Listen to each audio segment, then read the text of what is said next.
Florida needs to hire Lane Kiffin. I think Lane Kiffin's daughter might be upset about that. Isn't she at Ole Miss and convinced him to stay? And if they can't hire Lane Kiffin, Scott Strickland, the AD, if he has full, complete authority on this, this is his third hire. And there's, it depends, but they just extended his contract. Whoever's making the final decision, I'm assuming it's Strickland with some voices, some input. Focus on a Lane Kiffin type. And I know these are taped truths, so what does this have to do? Well, I've spent a lot of time watching this Florida offense this year. You've got this beautiful small window, if you're Florida, to accomplish two things. A, you've got to hire someone that, not with their words, but with their history of developing quarterbacks and offensive play calling and offensive production, that convinces them, these guys, to stay. DJ Lagway is loaded with talent. And Billy Napier has been on the show. He's a friend of the show. I've talked to you about my working relationship with him. I love the guy. I think he's good, man. He's a great man. And what he did at the end of last season was amazing. And Tucker, our sweetheart of a director and producer, was really upset with the timing of it. And I get it. But I think this was something with negotiations. This has been in the works, and I'm sure Billy was clued in on it. And I'm sure there was a lot going on behind the scenes where it wasn't, they didn't fire him after a loss. They fired him because they got all the administrative stuff done. And it was happening this week, regardless of the result. Okay. So we know what we feel about Billy. We know about what he did at the end of last year. But I never felt like, and this is, whether you want to put it all on Billy or the coaching staff, I never felt like there was a decided schematic advantage offensively for Florida. Okay. Here's what you have. You have DJ Lagway. You have Dallas Wilson, who's a budding star at wide receiver. This guy's going to be special. You've got another year with Vernell Brown III, and you've got another year with Jaden Baugh at running back. There's not many places in the country that if one guy can come in with his staff and convince those guys just to stay, that returns that level of offensive playmaking ability. Okay. And why? So the hire shouldn't just be for the next year or 2 years. It should be a decade-long outlook.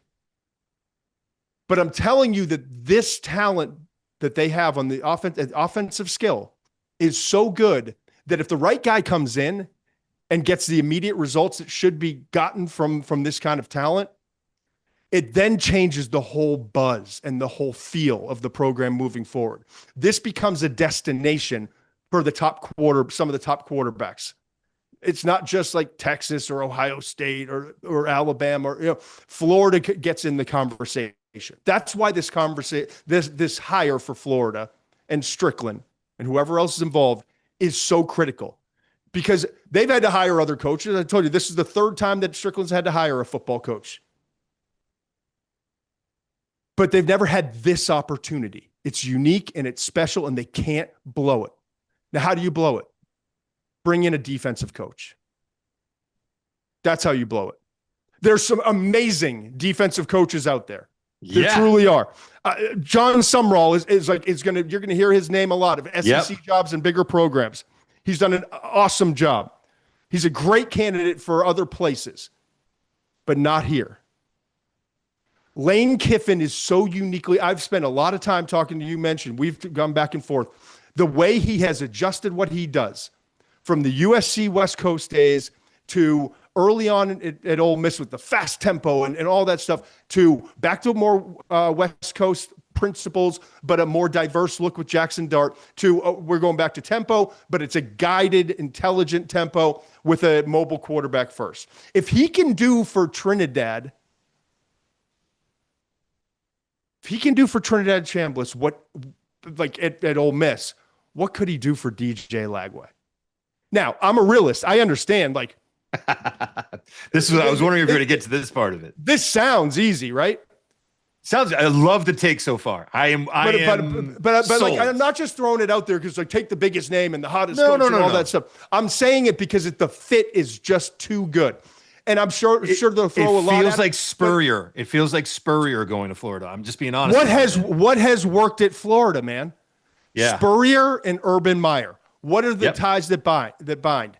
Offensive coaches Right. It was Spurrier with all of his crazy stuff on and off the field, and it was Urban who like really got his rise in the coaching community because of some of the zone read and the RPOs, triple option stuff. And yeah, he passed it down and became a great leader, but offensive minded, okay, and helped the growth of Tim Tebow and so on and so forth. So it's got to be an offensive coach for all those reasons. And Spurrier, I mean, let's face it, Lane Kiffin's the modern day Spurrier. He's a more advanced, more advanced, sophisticated Steve Spurrier. Yeah, the comp I think is great. And he's kooky and crazy enough to make it all work down in Gainesville. It's a wonderful fit. But if it's not him, like I hear Marcus Freeman, I hear Sumrall, it can't be a defensive coach here. Will Stein from Oregon, wouldn't that be a name? Will Stein would definitely be a name. Eli Drinkwitz is a name that everyone's saying, yeah, he's an offensive guy and had some hype. But like, I feel like Florida would be middling with Drinkwitz, if I'm just being honest. And I don't get involved in this foray. And you've been talking about James Franklin a lot. Like, yeah, these are two where I can't help myself because I have too much information and I know what's going on. So if it's not Lane, it's gotta be a guy, and my God, don't allow it to be James Franklin. My God, don't. Please don't. So it's got, here are three names. Three names outside of Kiffin, and we'll move on.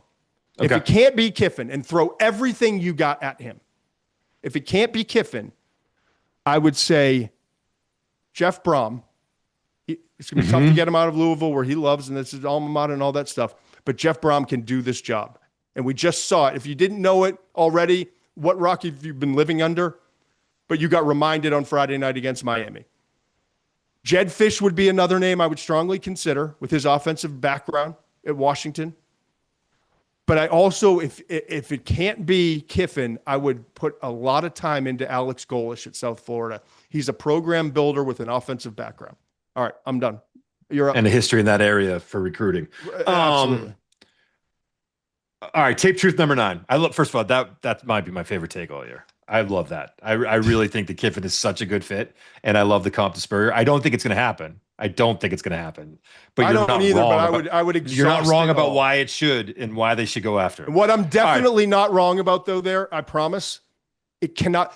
Florida's always got good defense because it is a fertile recruiting ground for defensive linemen, cornerbacks. Right. They will have a SEC good defensive line. All you got to do is hire a good. It doesn't even have to be the top of the top. A good defensive coordinator. They're going to put a really good product on the field defensively. They always do. The offense has been what's been so up and down there, and you've got to bring in a guy. What Kiffin would be ideal, but maybe it's a Brom, maybe it's a Fish. Maybe it's a Golish, someone who can actually develop the quarterback and give you a decided schematic advantage in a lot of games.